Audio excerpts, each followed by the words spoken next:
Dans la vidéo d'aujourd'hui, j'avais envie d'aborder un sujet qui me revient très souvent en commentaire sur Instagram. Il y a pas mal de gens qui me contactent et qui me disent qu'est-ce que tu penses de ce business, qu'est-ce que tu penses de tel et tel business, etc. Et j'avais envie de vous répondre en vidéo puisque pour le coup, je voudrais comparer dropshipping et SMMA. Donc tout simplement, on va déjà définir ce que c'est le SMMA puisque beaucoup de gens ici sont uniquement là pour le dropshipping. Donc tout simplement, le SMMA, c'est le fait d'avoir une agence de marketing digital. C'est traduit de l'anglais Social Media Marketing Agency. Ça veut simplement dire le fait de vendre des services, des prestations à travers le digital aux entreprises pour leur permettre d'acquérir une certaine croissance via le digital tout simplement. Donc là, on va y répondre dans cette vidéo. Je vais vous donner mon expérience, mon retour d'expérience par rapport à l'agence de marketing puisque pour ceux qui ne le savent pas, j'ai aussi une agence de marketing digital à côté de mes sites en dropshipping, ce qui permet aussi d'avoir un œil assez objectif, on va dire, par rapport à ça puisque j'ai les deux business et donc je sais les avantages et les inconvénients de chacun. Donc forcément, puisque quand on fait un business, déjà, faut voir une chose, c'est qu'il n'y a jamais que des avantages ou jamais que des inconvénients. C'est toujours, pour moi, il y a toujours le pour et le contre à peser et forcément, chaque business est intéressant et il y a des inconvénients qui vont être majeurs pour certaines personnes, d'autres inconvénients qui vont être plus mesurés, plus simples à gérer pour d'autres personnes. Et en fait, c'est forcément, ça va dépendre aussi de vous-même. Hein. Sinon, faire le point par rapport à ça, par rapport à vous-même, c'est-à-dire il y a par exemple le fait de devoir démarcher en termes de SMMA, vous devez démarcher vos clients et je sais qu'il y a pas mal de personnes qui ne sont pas très à l'aise avec ça, qui n'ont pas envie de le faire. Enfin, après, le fait de pas être à l'aise avec ça, c'est pas trop problématique dans le sens où personnellement, moi, je suis plutôt quelqu'un de réservé à la base et je suis passé aussi par cette étape-là. C'est-à-dire qu'il faut aussi savoir que dans chaque business que vous allez lancer, il y aura des choses qui vont pas vous plaire. Ce qui est normal, hein. Il y aura pas un business où tout vous plaira à 100%, ça n'existe pas, d'accord? Donc, faut bien comprendre ça aussi. Pour moi, il faut toujours faire des concessions. Quand on fait un business, il y a toujours des concessions à faire. Rien n'est parfait à 100%. Il y a toujours des petits trucs qui vont nous déplaire dans certains business. Et donc, je pense qu'il faut aussi passer au-delà de ça, ce qui fait aussi que par la suite, quand vous aurez du succès dans le business en question, vous pourrez aussi déléguer certaines tâches qui ne vous plaisent pas forcément. Donc ça aussi, c'est aussi à prendre en compte. C'est-à-dire que en fait, il y a une certaine étape, je pense, à dépasser pour, par exemple, en agence de marketing, pour ne pas devoir démarcher pour obtenir des clients. C'est ça qui est aussi intéressant avec l'agence de marketing, c'est que en fait, simplement, donc pour dire, pour rentrer plus en détail au niveau de l'agence de marketing, il n'y a pas forcément besoin toujours de démarcher ad vitam aeternam. C'est-à-dire qu'au bout d'un moment, quand vous aurez vos clients, ben, vous allez acquérir aussi une certaine récurrence et une certaine recommandation. Ce qui fait que là, pour le coup, avec mon agence de marketing, je n'ai plus besoin de démarcher. J'ai des clients qui viennent par de la recommandation, par de la récurrence, etc. Donc moi, ce que je vais fournir en termes de prestations, en termes de marketing digital à travers l'agence de marketing, ça va être principalement le fait de construire un site internet, soit boutique e-commerce ou site vitrine, et faire de la publicité. Principalement, ça va s'axer autour de ces deux services-là. Donc ce qui fait que moi, je vais démarcher les entreprises à la base pour leur demander s'ils souhaitent acquérir plus de clients, etc. Et donc dès que ça se fait, dès que les personnes sont intéressées, je vais leur faire une prestation qui va être mensuelle, c'est-à-dire que je vais leur facturer un certain montant pour leur faire obtenir plus de clients tout simplement. Et après, donc forcément, ça va être sans engagement, ce qui fait que la personne est aussi beaucoup plus libre et derrière va pouvoir travailler avec nous dans le temps si elle est satisfaite du résultat. Et donc c'est ça l'objectif aussi de l'agence de marketing, c'est d'obtenir une certaine rétention. Alors l'inconvénient majeur pour moi au niveau de l'agence de marketing, c'est forcément qu'il va falloir au début démarcher ces clients-là. Et donc pour moi, j'en vois finalement deux des inconvénients majeurs, c'est-à-dire qu'il faut démarcher ces clients-là et c'est que quelque part, on est quand même sous du salariat assez déguisé puisque on est quand même prestataire, on doit rendre des comptes finalement à quelqu'un avec qui on travaille. Ça, j'ai l'impression que peu de gens parlent de cette partie-là, mais pour moi, c'est pas trop problématique, c'est-à-dire qu'on sera toujours, on va dire finalement quelque part le prestataire de quelqu'un d'autre, enfin l'employé de quelqu'un, enfin le salarié de quelqu'un d'autre en quelque sorte, puisqu'on aura toujours des comptes à rendre à chaque personne, je pense. Hein. Mais pour moi, c'est plutôt, on va dire quand même assez quelque chose de pas problématique, mais disons à prendre en compte si on se lance dans l'agence de marketing. C'est plutôt ces points-là qu'il faut noter. Après, en termes d'avantages, on a un très très gros avantage, c'est qu'on peut se lancer avec littéralement 0 € de côté. Pour moi, c'est le seul business que je connaisse où on peut vraiment démarrer de zéro, sans compétences à la base. Bien sûr, il faut se former, etc. Je suis pas en train de dire que, vous savez, quand vous lancez directement, vous allez avoir des résultats, vous allez avoir une agence qui tourne à 10 000 € par mois. Comme ça, non, pas du tout. C'est juste que factuellement, on peut se lancer avec 0 € quand on démarre dans une agence de marketing. Et c'est ce que je trouve très puissant à ce niveau-là, c'est qu'on va pouvoir aussi apprendre auprès des différents business qu'on va lancer. On va aussi obtenir une richesse, je pense, autour des différents business qu'on va accompagner.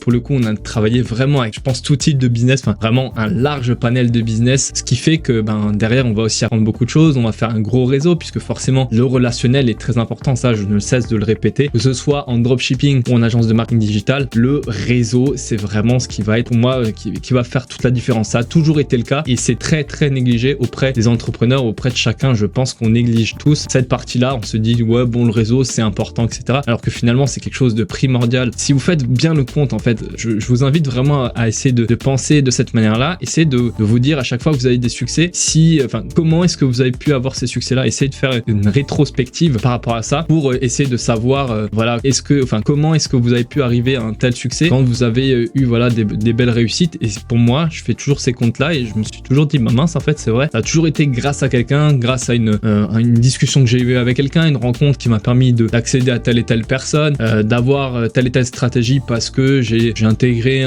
par exemple un club business par exemple. Enfin, ça peut être vraiment différentes choses et je pense que le réseau c'est quelque chose qui est vraiment aussi à bien axer si vous faites du business en ligne. Enfin, pour moi, n'importe quel type de business, vous devez avoir un réseau qui est travaillé, mais je pense que encore plus de manière importante pour l'agence de marketing parce que ça va vous permettre de rencontrer d'autres personnes qui ont potentiellement besoin de ces services-là. Donc vraiment travailler ce réseau-là. Après, pour tourner aussi la vidéo par rapport à tout ce qui est dropshipping, moi je trouve ça génial qu'on puisse lancer une boutique aujourd'hui en partant de zéro, vraiment. Enfin, il y a très peu de moyens qui sont nécessaires pour lancer une boutique en ligne aujourd'hui. Alors il va falloir quand même un petit peu plus de fonds que le SMMA, je pense. Ça c'est, on va dire, un petit inconvénient, mais pour moi, si vous voulez, c'est même pas trop je peux même pas trop le compter comme étant un inconvénient, puisque aujourd'hui, si on veut lancer n'importe quel autre business, il va falloir faire sans doute des crédits. Si on compare à un restaurant, il lui faut au moins 3 ans pour être rentable. C'est-à-dire que les 3 premières années, c'est 100% des pertes, c'est des crédits à rembourser, c'est beaucoup de charges, beaucoup de stress, etc. Beaucoup d'employés à gérer. Enfin bref, c'est très compliqué à gérer.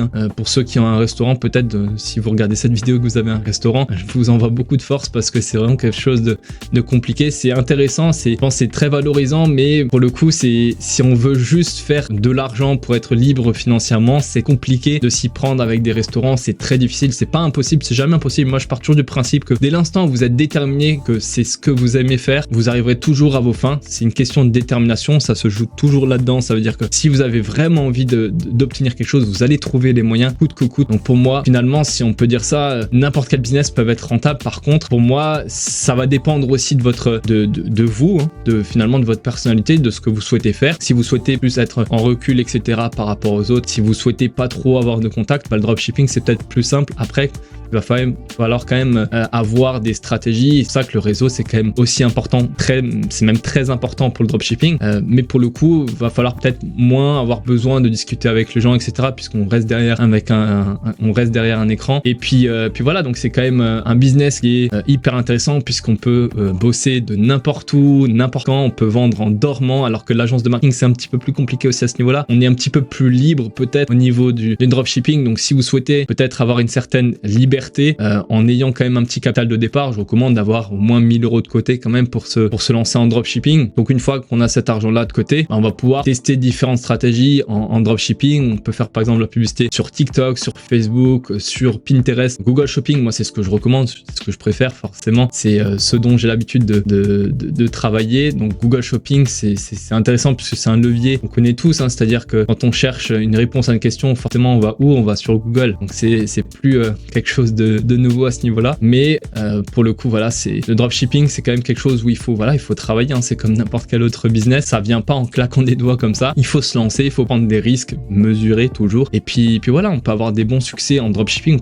Aujourd'hui, même encore en 2023, en 2024, en 2025, peu importe, il y aura toujours des opportunités à partir du moment où les gens achètent en ligne. Il faut bien comprendre ça, il y a peu de gens qui ont vraiment conscience de cette chose-là, de la force du dropshipping, puisqu'aujourd'hui là on peut être en France, on peut vendre en Allemagne, on peut vendre aussi aux États-Unis, on peut vendre en Australie, on peut vendre partout, n'importe quand, sur n'importe quel marché. Enfin, c'est génial cette puissance que nous offre le dropshipping. Donc c'est aussi par rapport, si on compare à l'agence de marketing digital, on peut vendre en dormant, c'est-à-dire on a fait une seule fois notre stratégie. Une fois qu'on a quelque chose qui tourne, on n'a pas besoin de refaire d'autres choses, etc.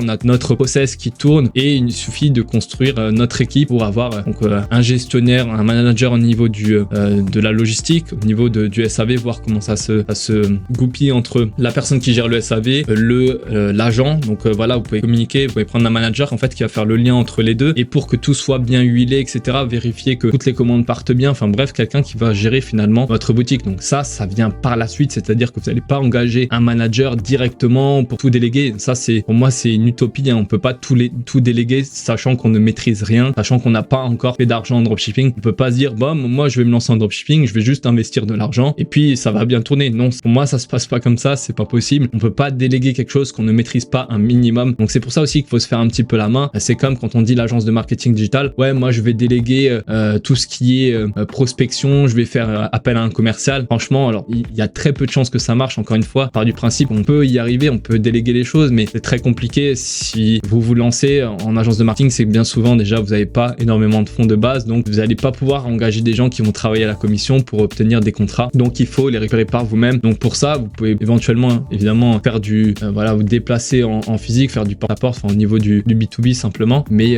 voilà, il y a pas mal de choses à faire aussi au niveau de l'agence marketing. Je trouve que c'est un bon business. Maintenant, si vous souhaitez avoir quelque chose quand même qui tourne en automatique, c'est plus délicat, c'est plus quelque chose qui demande quand même du temps. Par contre, pour vous lancer en partant de zéro, sans compétences, sans rien, et si vous souhaitez vraiment être libre financièrement, que vous avez la dalle, que vous souhaitez vraiment changer de vie, l'agence de marketing c'est top parce que pour le coup, franchement, j'ai jamais vu quelqu'un qui avait vraiment la dalle, qui était vraiment déterminé, qui n'avait pas de résultats. Enfin, je pense que tout le monde peut avoir des résultats avec l'agence de marketing à partir du moment où vous êtes déterminé. Tandis qu'en dropshipping, le seul truc, bah évidemment, c'est les fonds. Vous n'avez pas les fonds nécessaires, ça va être compliqué de faire de la publicité parce que, alors, on peut aussi faire du trafic gratuit en dropshipping. On peut tout ce qui est TikTok, SEO, je le mets pas trop comme étant du trafic gratuit parce qu'il y a des articles à payer. Bref, là on rentre dans le technique, mais en soi c'est pas si gratuit que ça. Par contre, la publicité, faire du TikTok en organique, ça c'est gratuit. Faire par exemple poster sur des forums, etc. Bon bref, il y a plusieurs possibilités. Maintenant, je trouve que le trafic gratuit ça a ses limites, c'est-à-dire que c'est pas trop scalable. On peut pas trop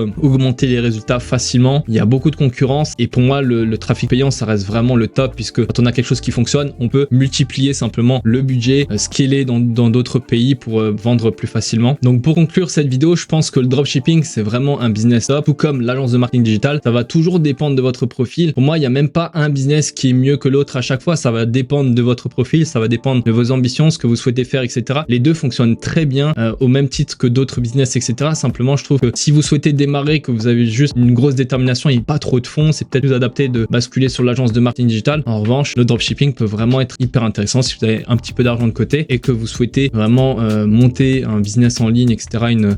J'allais dire une marque e-commerce, pas nécessairement une marque, mais un business e-commerce, ça va être super intéressant de commencer en dropshipping. Vous n'avez pas besoin d'avoir de stock. Donc à l'inverse d'Amazon FBA où ça vous requiert quand même beaucoup de risques, c'est-à-dire qu'on fait du stock sur un produit qu'on n'a même pas vendu. Donc le dropshipping, ça reste génial. Aujourd'hui, en 2023, même en 2024, en 2025, comme je l'ai répété avant, pour moi, c'est vraiment encore un business hyper intéressant pour se lancer et ça marche toujours aussi bien qu'en 2020, 2019, etc. Enfin bref, en 2020, bon, il y avait une petite hype aussi au niveau du dropshipping puisque les gens étaient confinés, mais pour vous dire que ça marche aujourd'hui, ça marche encore super bien, mais pour le coup, il faut se différencier. Ce qui ne fonctionne pas, c'est vendre les mêmes produits que tout le monde. Encore une fois, ça, je le redis à chaque vidéo parce que je pense que c'est hyper important de le préciser, mais pour le coup, les deux business sont hyper intéressants. Simplement, si vous avez moins de moyens, peut-être que c'est plus adapté de basculer sur l'agence de marketing digital. Donc moi, j'ai les deux business, donc je maîtrise les deux stratégies pour faire de l'argent avec les deux business. Maintenant, si vous souhaitez aller plus loin et avoir une stratégie qui vous permet de générer plus de 3000 € net chaque mois grâce au e-commerce, cliquez sur le lien qui se trouve dans la description. C'est la fin de cette vidéo, j'espère qu'elle vous aura plu. Si c'est le cas, n'hésitez pas à liker la vidéo, à mettre un petit commentaire si vous avez des questions par rapport à ça, si vous souhaitez interagir avec ce que j'ai dit. Si vous n'êtes pas d'accord, précisez-le et indiquez en commentaire et je vous répondrai avec plaisir. Donc abonnez-vous, c'était Pierre, je vous dis à la prochaine, à plus, ciao.